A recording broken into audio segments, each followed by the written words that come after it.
Je pense que le mieux c'est qu'on échange. Je veux juste dire que moi j'ai découvert ce film très récemment grâce à Clara et Freddy qui m'ont contacté pour venir faire une intervention ici. J'avais entendu parler du film mais dans ma grande négligence je ne l'avais pas vu alors qu'évidemment il avait tout pour m'intéresser. Donc je l'ai découvert récemment, je le trouve absolument formidable. C'est pour ça que je suis très content d'être là et de partager mon enthousiasme. Ou le dialogue, enfin, ou la contradiction d'ailleurs, parce que c'est fait pour, quoi. C'est très bien aussi d'essayer de discuter avec ce film, contre ce film aussi. Juste dire ce qui m'a éveillé rapidement, ce qui m'a évoqué plutôt. D'abord, il a la vertu pour moi d'un très bon documentaire, la vertu cardinale d'un bon documentaire, c'est de changer un peu le regard, de le tordre un peu. Et ce film réalise l'opération assez extraordinaire d'inverser la perception d'une certaine manière, c'est-à-dire de renverser la polarité entre la norme et la non-norme. Ça c'est beaucoup dit dans le film, à 3 ou 4 reprises. On pose toujours que de se scolariser serait la norme, serait le truc normal. Alors c'est vrai que c'est la norme au sens quantitatif, mais est-ce que c'est la norme d'un point de vue ontologique, c'est-à-dire par rapport à la façon dont on fonctionne un cerveau humain et la façon dont fonctionne l'apprentissage? Ben non, c'est quelque chose de tout à fait... Ça nous rend étrange quelque chose qui nous est familier. Ça me paraît quelque chose, une vertu du documentaire, et peut-être de l'art en général, je ne sais pas, qui me paraît passionnante. D'un seul coup, l'école, qu'on considère comme familière, puisqu'on a baigné dedans, elle nous paraît une chose absolument, comment dire, une anomalie en quelque sorte, quoi. Une façon de prendre les choses à l'envers, quoi. En tout cas, moi, c'est l'effet que ça me fait, même si j'étais évidemment préconvaincu. Je ne sais pas si ça marche avec tout le monde. Et qu'est-ce que ça renverse notamment? Ben, ça renverse la façon dont on apprend, c'est-à-dire qu'on a tous plus ou moins intériorisé l'idée que pour apprendre, il faut des périmètres dévolus à l'apprentissage, et ça s'appelle l'école en général. C'est le grand périmètre d'apprentissage majoritaire. Il faut, ce que dit par exemple Freddy dans le film, mais d'autres intervenants, c'est vrai que c'est un renversement total par rapport à la façon dont ça se passe dans la vie, où les enfants, mais aussi les adultes, n'ont jamais eu besoin d'un périmètre dévolu à l'apprentissage pour apprendre. Donc, ça n'arrête pas d'apprendre tout le temps dans la vie. Un enfant n'arrête pas d'apprendre. Tout seul et donc avec plein de gens, mais sans qu'il soit décrété qu'il y ait un moment où, tiens, aujourd'hui je vais apprendre. Et à ce titre-là, je trouve qu'il y a peut-être le témoignage qui me paraît presque... Il arrive comme ça de façon très anodine dans le film, et il me paraît fondamental, c'est ce que dit un des enfants anglais, celui qui est devenu dramaturge, enfin qui écrit des pièces, et qui raconte cette anecdote très très simple de quand il était encore plus jeune et qu'il avait un copain qui lui allait à l'école, et puis un jour il reçoit cette espèce de kit comme ça d'électricité qui avait l'air de beaucoup l'amuser, et son copain qui lui est scolarisé lui dit oui mais ça c'est l'école, donc j'ai pas envie, là, non, on est là pour jouer, donc voilà. Donc on voit bien ce que ça fabrique comme esprit, c'est que il y a un temps pour tout. Il y a un temps pour apprendre, et puis il y a un temps pour jouer. Il y a un temps pour la vie, puis il y a un temps pour l'école. C'est ça, la perversion fondamentale de l'école, je dirais. C'est vraiment de dire... et ce qui fait qu'évidemment, on ne va pas s'intéresser à quelque chose qu'on connote comme étant une zone d'apprentissage, parce que ça, c'est complètement dévolu à l'école. Donc là, ça crée, je pense que... Évidemment qu'à terme, ça fabrique des enfants, et à terme des adultes, qui ont définitivement assimilé l'idée que l'apprentissage doit être délégué à des gens qui savent nous apprendre. Voilà. Et qui donc s'auto-dépossèdent de leur génie premier qui est d'apprendre tout seul. Voilà. Ce que j'appelle tout seul, ça veut dire hors périmètre d'apprentissage, attitré. Je pense que c'est ça la grande opération du film. Et puis je termine en disant que je crois qu'il y a un truc qui revient tout le temps dans le film, qui est le désir. C'est-à-dire qu'il n'y a pas d'apprentissage sans désir d'apprendre. Il n'y a pas d'assimilation d'un savoir, d'une connaissance, sans qu'il y ait eu désir de ce savoir. Alors ça c'est vraiment, évidemment, à l'inverse de tous ces gens qui nous racontent que ce qui est bien avec l'école, c'est qu'il y a de la contrainte, et qu'on ne peut pas écouter toujours les désirs des gens. L'école est un lieu où on ne va pas désirer. Et c'est ça qui est super avec l'école, c'est que les enfants ne seront plus laissés livrer à leurs propres désirs. On va leur inculquer des choses qu'ils n'ont pas désirées. Voilà, quiconque prétend enseigner quelque chose sans passer par le désir, se heurtera à des échecs massifs, quoi. Enfin, je veux dire, on le sait bien. Et puis, pour aller au bout de cette idée-là, alors une idée qui me paraît, je dirais, radicale et politiquement extrêmement conséquente, c'est qu'au bout du compte, ce qu'on vient de voir, ce que vous venez de voir, moi je dirais que c'est un film à la gloire de l'individu, pour le dire de façon un peu provocante. C'est un film qui remet totalement au centre l'individu et qui le pose comme une espèce, comme l'entité souveraine.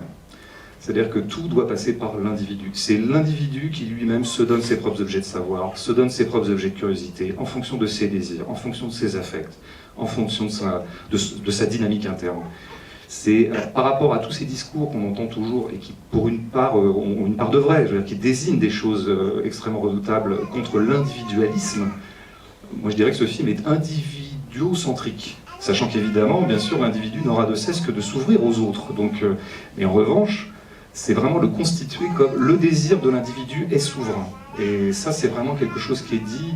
C'est le rythme organique de l'individu qui préside à tout. Il est beaucoup question de temps, par exemple, dans ce film. Ça m'a beaucoup frappé en le revoyant. C'est-à-dire que c'est un truc qui insiste beaucoup sur surtout laisser du temps. Et c'est vrai que l'école, on sait comment elle est fabriquée. On décrète qu'entre 9 et 10 heures, on va s'intéresser à des maths, et entre 10 et 11 heures, on s'intéressera à du français. Bon, ben, le temps organique de l'enfant et de l'individu n'est pas celui-là.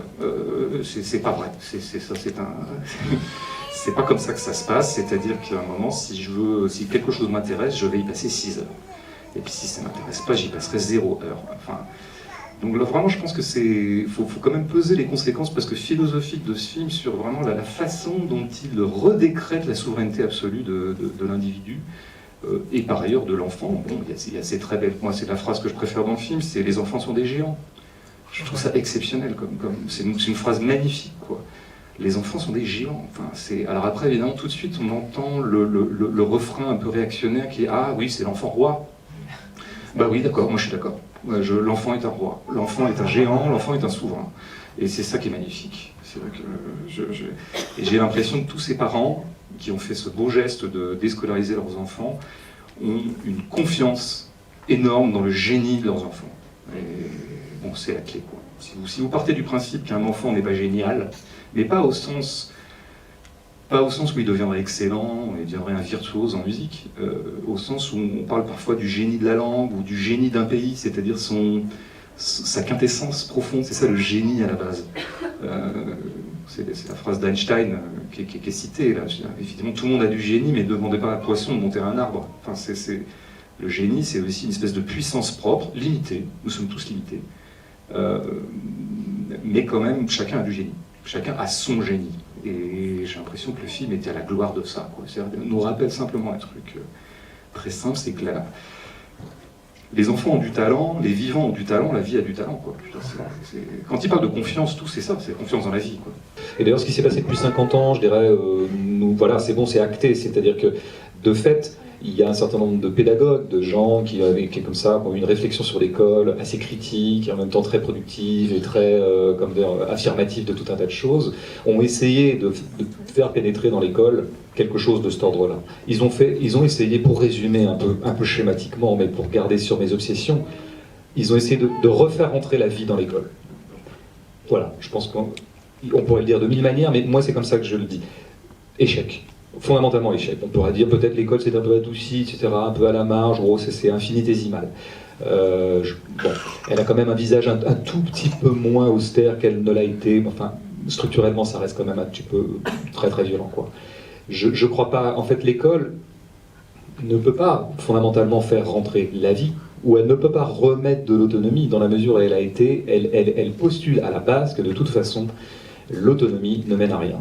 Donc, et qu'il faut déléguer la fonction d'apprentissage à des gens qui sont des espèces d'apprentisseurs, qu'on appelle des enseignants experts, là, qui savent le faire. Bon, qu'on ne forme pas du tout pour ça par ailleurs, mais petite incise, on les forme. Un prof, pour devenir prof, ne montre pas du tout sa compétence de pédagogue, il montre sa compétence dans une matière, en passant le CAPES.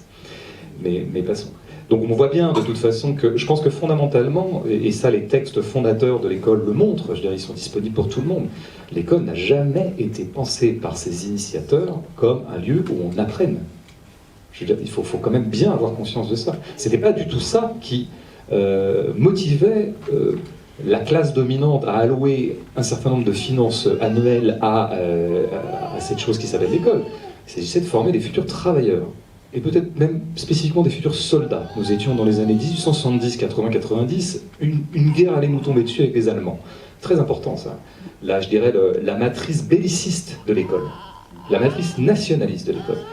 tous ces textes montrent qu'il s'agit de cadrer les classes populaires qui sont quand même en train de devenir nombreuses et qui commencent à s'agiter. Il y a des socialistes un peu partout, ça commence à merder. Donc il va falloir aller calmer les pauvres, les dresser, donc voilà. Donc, mais pas du tout qu'ils apprennent, je veux dire. Ou alors qu'ils apprennent un certain nombre de savoirs dont on considère qu'ils sont utiles à la société, par exemple, dispenser un peu de mathématiques pour pouvoir former des ingénieurs, parce qu'on a besoin d'ingénieurs, parce que le pays est en train de s'industrialiser, et blabla. Voilà, c'est pas l'apprentissage en soi qui intéresse l'État et le pouvoir en impulsant l'école, c'est l'apprentissage en tant que c'est le minimum dont on ait besoin, pas trop quand même, pour pouvoir avoir des ingénieurs. Je résume. Donc, c'est pour ça que je suis très dubitatif sur le fait que cette structure, qui n'a pas du tout été pensée pour l'apprentissage, puisse accueillir des protocoles d'apprentissage réels. Je veux dire, et quand bien même on l'ouvrirait, et ça a été fait, on a essayé comme ça. L'école primaire est souvent d'ailleurs à l'avant-garde de tout ça. Elle a une latitude supérieure à celle du collège, où là, bon, c'est une espèce de catastrophe nationale, le collège. Vraiment, hein, je veux dire. Factuellement. C'est pas une vue de l'esprit de le dire. Donc c'est pour ça qu'effectivement, voilà, moi je serais plutôt assez pessimiste sur la capacité comment dire, de cette mutation contre nature de l'école. Nous n'allons pas arrêter de rater. Il y a plein de choses que nous n'allons pas arrêter de ne pas faire. Il y a plein de savoirs, l'immense majorité des savoirs, je vais mourir sans les avoir acquis. Vous savez, même si j'étais resté à l'école 600 ans et si je passais ma vie à consulter Wikipédia. Donc je pense qu'il faut quand même revenir à des choses simples. Nous mourrons absolument ignorants. Nous mourrons en ne possédant pas l'infinie majorité de, si ça a un sens, des compétences, des expertises, tout ça. Et je pense que les parents, c'est pour ça que ce mot de confiance, il est fondamental. C'est-à-dire qu'il y a vraiment, il y a quelque chose qu'il faut lâcher. Je ne vais pas dire lâcher prise parce que j'en ai marre de cette expression. Il y a quand même un truc il faut lâcher, et notamment lâcher cette idée que d'une certaine manière, il y a des savoirs à acquérir. Il y a des trucs qu'il faut... ça serait quand même dommage de rater Dostoïevski, quoi. Je veux dire, mais en l'état, depuis le début de l'humanité, 99,999999999% des humains n'ont pas lu Dostoïevski de leur vie. Et je veux dire, est-ce qu'on considère que c'est un cataclysme? Et c'est un fan de Dostoïevski qui parle, hein. Donc vraiment, je pense qu'il y a comme ça des espèces de prérequis mentaux sur lesquels il faut travailler. Moi, c'est vraiment ce qui me frappe dans le film, c'est que j'ai l'impression qu'à la base, il y a une espèce de disposition mentale différente, quoi. Et qui a à voir avec ça, qui a à voir avec je ne sais pas ce que mon enfant apprendra, je ne veux pas le savoir, je ne veux pas lui désigner comme absolument des passages obligés de savoir certaines choses, il apprendra ce qu'il apprendra. Et l'important, c'est qu'il vive bien. Et l'important, c'est qu'il soit heureux. Et l'important, c'est qu'il soit bien dans ce qu'il fait. Et qu'il y a du désir au travail. Et peut-être même s'il pouvait apprendre une seule chose de sa vie, mais si cette seule chose qu'il aura apprise, ou ce seul domaine de compétence dans lequel il aura circulé, il y aura circulé de façon intense, joyeuse, mais tout va bien. Je veux dire, c'est pas grave. Au contraire. Moi, je crois pas du tout à l'idée que... c'est vrai que bon, l'école, elle a cette espèce d'anomalie, bon, d'avoir désigné un corpus de matières, bon, qui seraient censément des matières, je veux dire, c'est important pour la formation des citoyens. Oui, bon, donc on a décidé qu'on ferait des maths et pas du droit. Bon, voilà, il n'y a pas de cours de droit en physique.